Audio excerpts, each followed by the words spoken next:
Hey guys, I have wanted to do a video on my GCSE art sketchbooks for so long, it's actually ridiculous. I bet if you go back to my old descriptions for my videos, I mention how, oh yeah, and I'm planning to do a GCSE art tour on my sketchbook. I literally finished my art course in 2019, but haven't been able to film a video since my art stuff was basically being hoarded by my teachers.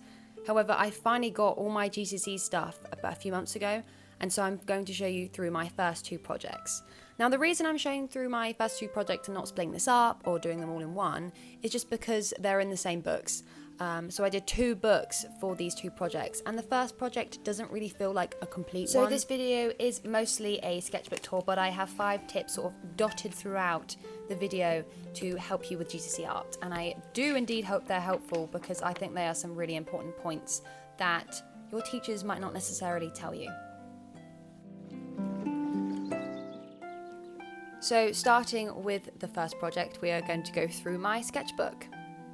So one of the first things we did was a front page, which I think now has aged really, really poorly. I do not like this whatsoever, but at the time I had fun doing it. I remember this is watercolor and I had no idea how to do that. So for one of my first goes using watercolor, it's okay. So all we were doing here, we're doing experiments. I remember we did a lot of food for some reason. So this is different materials. So here we did a watercolor with pen and then a pencil drawing.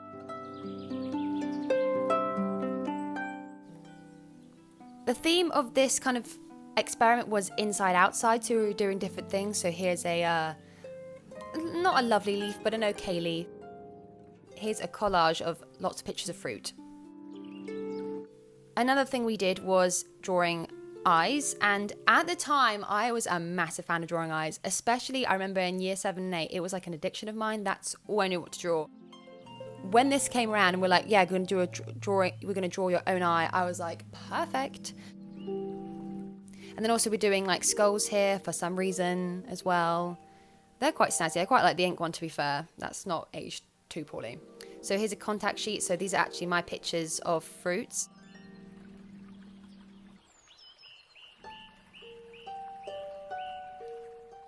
I did the sketchbook, obviously, right at the start. This was the first thing I ever did in GCSE art.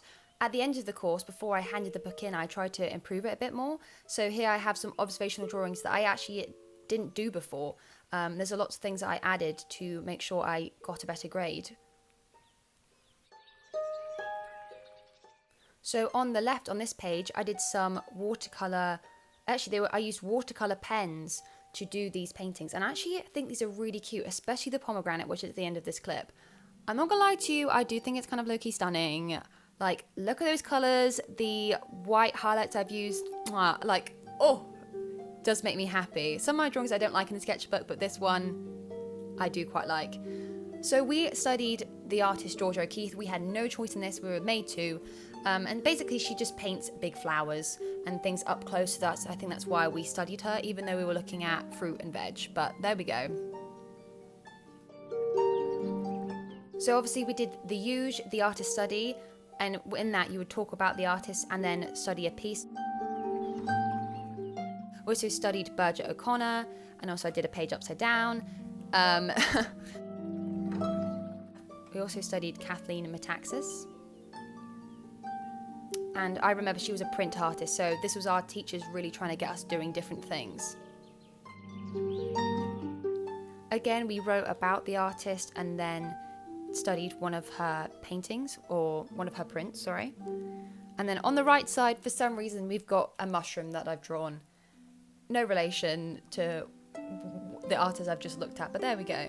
So here we did do some experiments here. So I've got, I believe this is acrylic on the left and then watercolor on the right, and I've sort of explained my techniques and how they relate to the artists I've just looked at.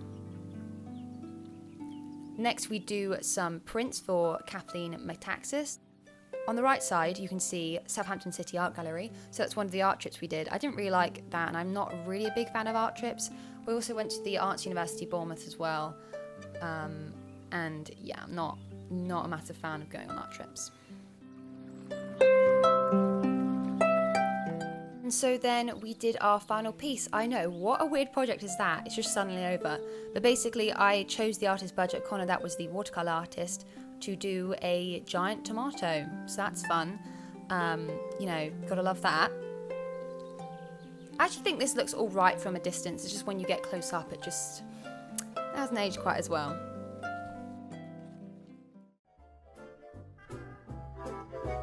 Choose a topic you actually like and won't get bored of anytime soon.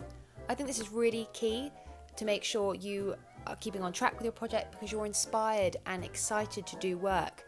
Make sure it's not a fleeting fancy, and for instance, if you're going to do a culture project like I did on Japan, don't be like, let's do Italian culture. I know nothing about it and I've never been interested in it before, but that sounds cool.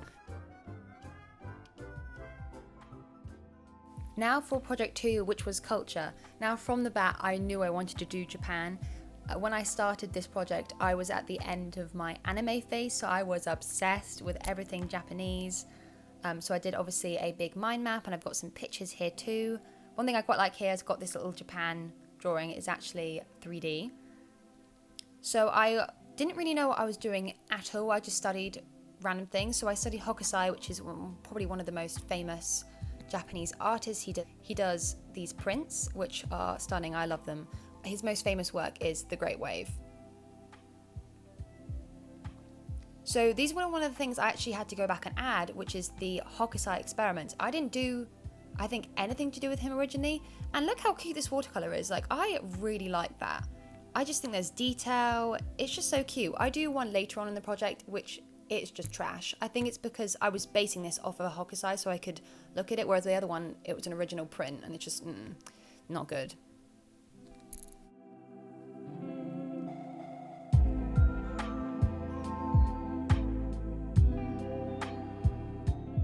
Next, I studied the artist Mark Crilly, who some of you may know from YouTube. I was obsessed with watching his videos, especially in 2017, when I was really getting into drawing anime style. So I studied him, especially because he does a lot of Japanese themed stuff. And so this is another thing I had to add, which was experiment. So he did a drawing called Summer, and obviously it's a character inspired by summer. So I did a character inspired by spring. So, you know, she's got her wellies on because people tell me it rains in spring a lot. Does it? I don't know. In Britain, it rains all across the year, so I don't think it really makes much of a difference. But this drawing's all right. This is a Copic marker drawing, and that was my favorite medium. Oh my god, I was so obsessed with Copics. I need to get back into using them.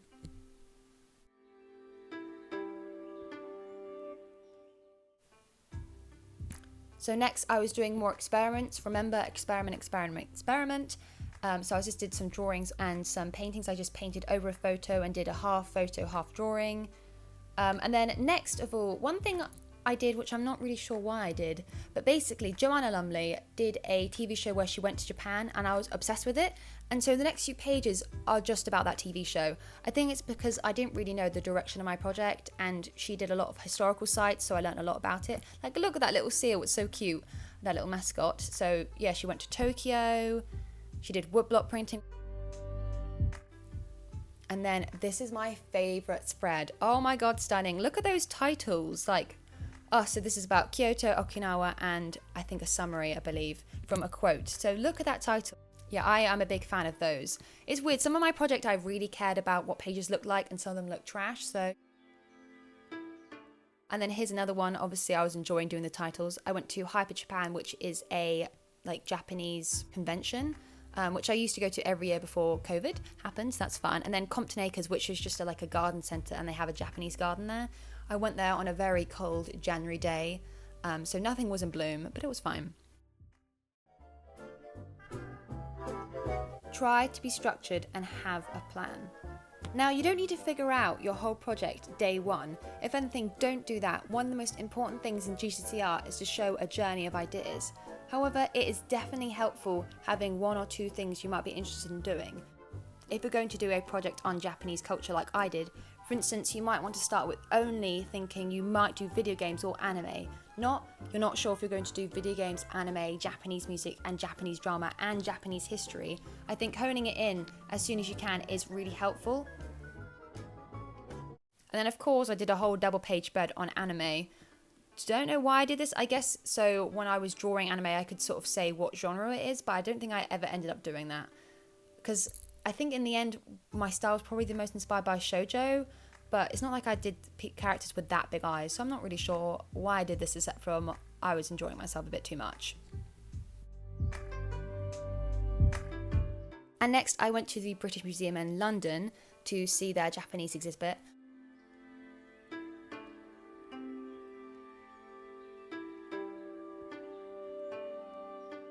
Here I did another woodblock print. This is another thing I added later on. I literally remember this drawing of a geisha, I believe. I'm sorry, I can't remember. I did on New Year's Eve, 2018? So yeah, I did this on New Year's Eve. So I remember doing that at my grandma's house. But I actually really like this. This is really cute, I think. The umbrella isn't the best drawn umbrella in the world, but they are hard. I remember really struggling with that. But yeah, this is the woodblock print that I was saying that's not so cute. And then this is one of my favourite drawings, what's coming onto it, that I did. So for some reason I did people in Japan. I did stereotypes of different regions. So I was looking at different cities in different areas of Japan and what people commonly see them as. I have no idea why I did this. I don't know how I got grade 9. I don't know how I got a star in this. It's because it's all over the place. But I do love this so much. Like, look, I printed off a little Japan map and coloured it in. And I did these 4 people. So I did Kyoto. And they're supposed to be sophisticated, pretentious. That's why he's got, looking away. Also, does this remind you of anyone? Yes, that is it Kevin from Voltron? Oh my God, why? Kevin from Voltron. And then I did Sapporo, which is a northern city. And then we go down to Tokyo and we do a businessman. This is quite cute, this one. I do like this one. But my favourite is Osaka. I just think this is so cute. I just love this so much. The trousers are a mistake, but the rest of it is really cute. Also, I love how I've added a little bit of Japanese text as well.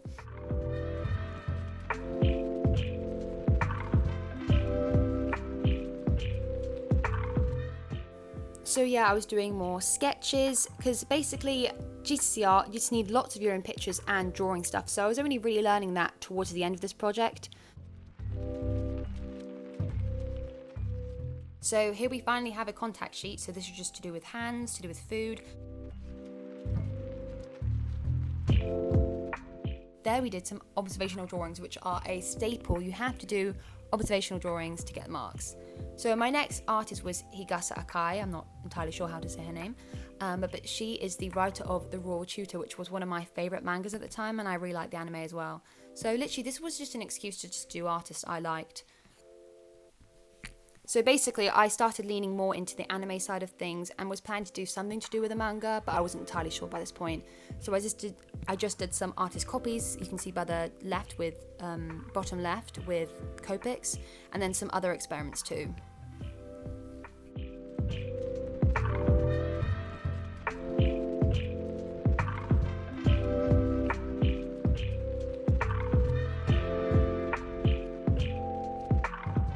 Now the last double page of this book, I got some pictures of Pinterest. Yes, can you recognize the person in the bottom left corner? And I did them in semi-realistic and manga style. I don't think I actually did the manga style very well at all. I think they're more semi-realistic. And then the last page, I just did random drawings. I didn't know what else to do. So this is just some angle drawings. And that completes the first book. But don't worry, this project is not over. But we may be interrupted by another tip.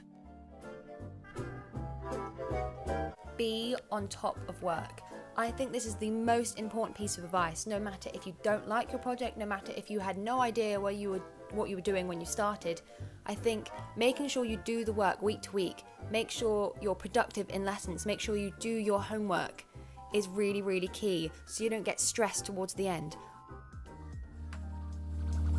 On to the last book now, which is of course just continuing with culture. I think by this point I knew what I was doing a bit more. So the first page is about cherry blossoms because I know I somehow wanted to incorporate that.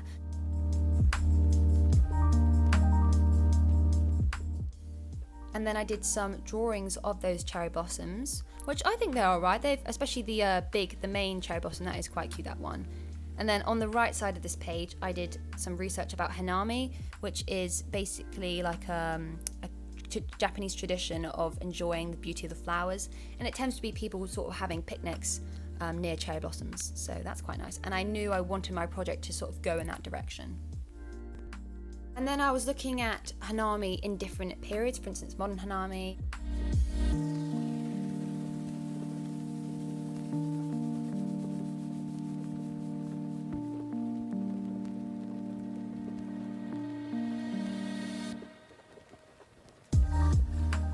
But here are some drawings of modern day Japanese people apparently. And then also I did some linos of some sakura flowers because remember, experiment, experiment, experiment. Basically just doing anything random in GCSE art apparently gets you a good grade. I don't know. But yeah, doing different, using different mediums is definitely a good shout.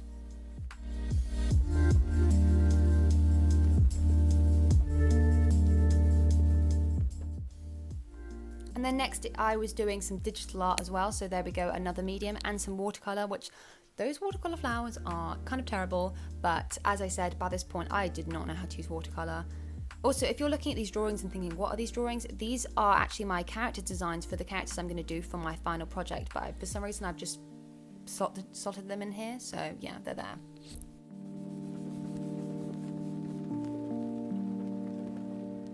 Oh, another one of my favorite pages coming up. I love doing this so much. So these are just sort of character drawings. But what I find really weird though is like, I didn't do loads of experiments in terms of, do I want the Japanese girl to have this sort of clothing, this sort of clothing? I just based it off pictures I found on Pinterest and didn't question it. So if I did this again, I would definitely change it a lot, because then it makes it less original for me, because otherwise I'm just drawing this girl with this amazing plaid outfit. Like, oh, I do love that. And I so enjoyed doing this plaid. That's why I continued on doing it in my final project. I love doing that. I remember I based it off my school skirt. When I was in the final exam, I just looked at my school skirt.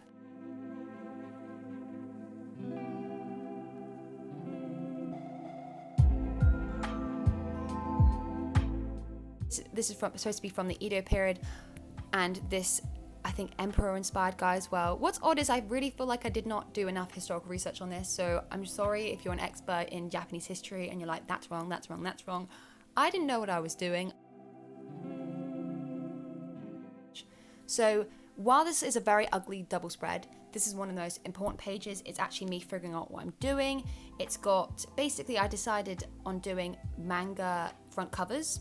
So I did 3 volumes. So the first one was going to be the emperor, the second one was going to be the courtesan, and the third one was going to be the 2 modern people. So now I did some photos for my final piece, and then on the right side, I basically did what my teacher asked me to do and drew some different ethnicities. So I did some Asian people, East and West, and then I did some white people, and I did some black people, just sort of looking at their features and how they differ. I actually do quite like some of these drawings, and if you're wondering where all these pictures are from, I believe they're all from Pinterest, except from, I think I drew Jackie Aina, who is a makeup YouTuber. For some reason she's here. I don't know, probably a fan of her at the time.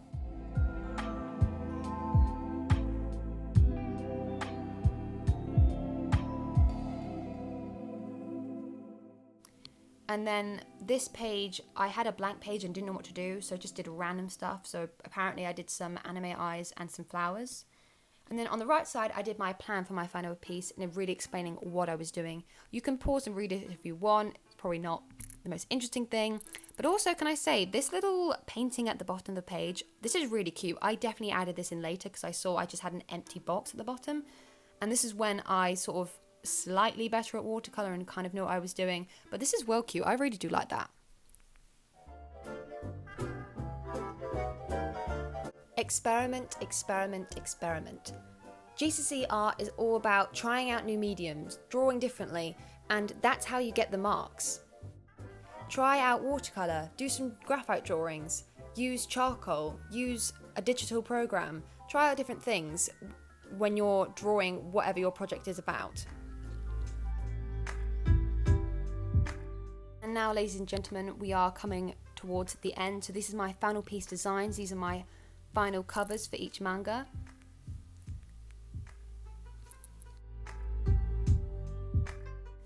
And then these are the final ones. These are obviously just pictures of them and I printed them off and sort of explaining what I like about them, what I don't like about them.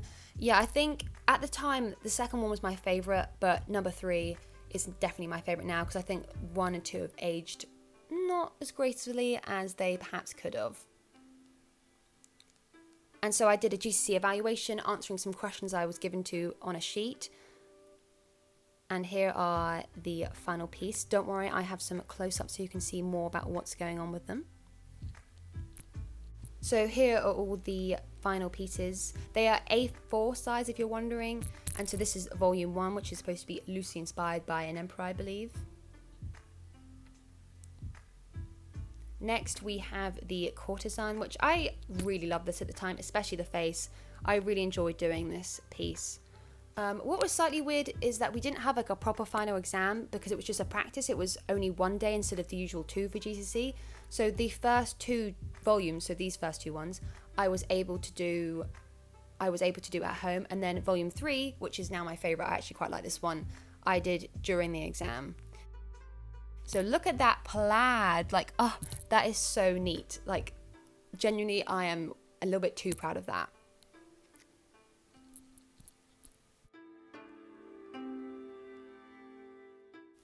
So here are all the pieces together.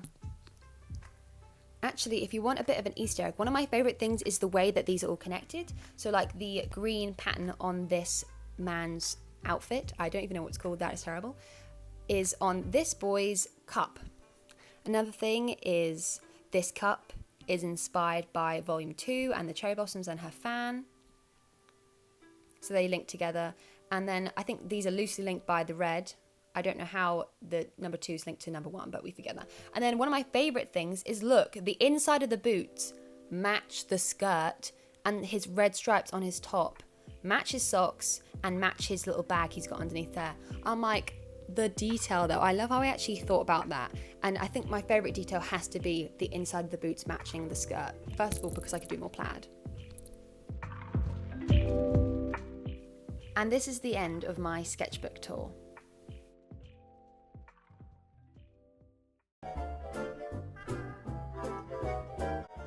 And lastly, do what you want to do. Don't let your friends or your teachers tell you what subject you have to do. In an art book, sure, do listen to your teachers because they know what they're doing, but not about what your project is about. You don't have to do light and shadow or something that boring if you don't want to. Make it fun, do something your own. When my teachers didn't want me to do anime, I said, screw it, I'm doing it anyway. And by the end of the project, they didn't really mind, so that was quite nice.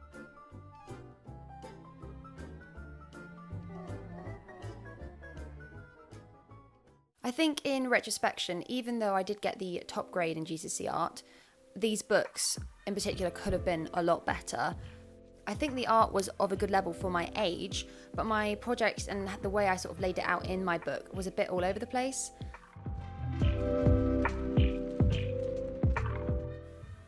I especially noticed it now since I have only recently completed my A-level art course. And so that's given me more experience in doing projects and filling out sketchbooks. I could possibly do a video just on tips for GCSE art, since I know many people struggle with the course and it is definitely really hard. I know lots of people even say it's one of the hardest GCSEs. In my personal experience, I didn't find this, but I know lots of my class did. I could easily say the majority of my class by the end of the course really disliked GCSE art and definitely wish they had never done it, even though definitely I would give it a positive recommendation. Anyway, I really hope this has been helpful and thank you for watching.